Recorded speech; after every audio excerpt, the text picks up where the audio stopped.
Most people don't realize they're losing their life. Not all at once. Slowly, quietly, one day at a time. Ethan used to wake up before the sun.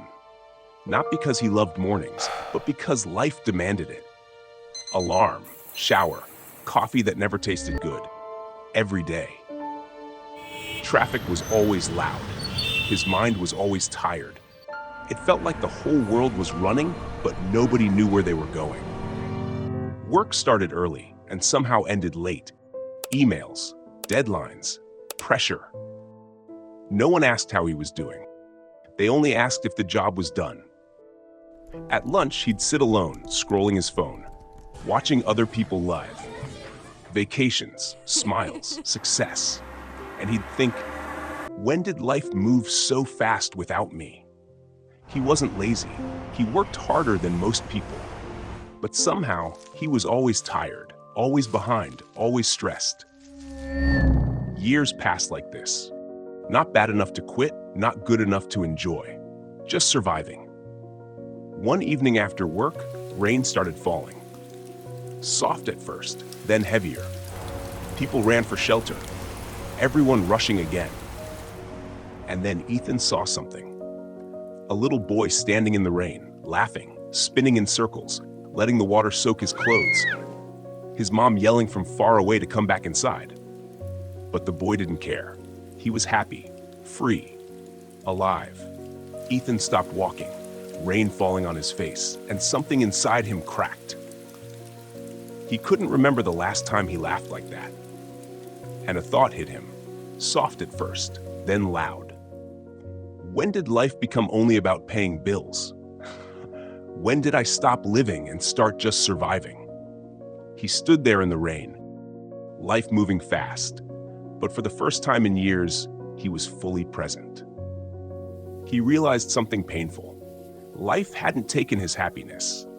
He had postponed it. I'll be happy when I earn more. I'll rest when things get better. I'll enjoy life later. But later kept moving, and happiness never came. That night he went home soaked, didn't even change his clothes, just sat on his bed in silence, listening to the rain hit the window. He thought about his younger self, the kid who had dreams, who wanted to travel, create, build something meaningful, smile more. Where did that kid go? When did he disappear? Life hadn't destroyed his dreams. Fear had. Comfort had. And in that quiet room, he made a decision. Not a dramatic one, just a real one. He wasn't going to quit his job, but he wasn't going to quit his life either. He started small, very small. Waking up 30 minutes earlier to learn new skills. Reading at night instead of scrolling. Walking outside more. Being present. Some days he was tired, some days he failed. Some days he wanted to go back to old habits. But he kept going. Not because it was easy, because he finally had purpose. Weeks passed, then months. Slowly, things began changing, not magically, but meaningfully. He felt lighter, more hopeful. His job didn't suddenly become perfect. His bank account didn't explode with money. Life was still hard, but now it felt worth living.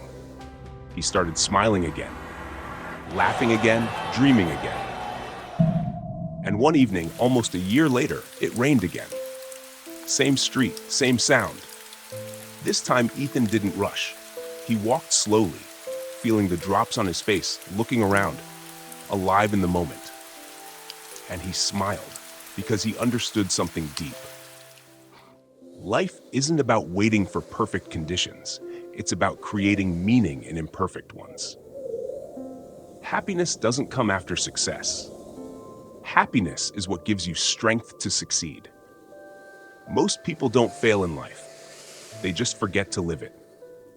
They postpone joy, delay dreams, trade happiness for comfort, and call it responsibility. But you were not born just to survive. You were born to feel, to grow, to experience life.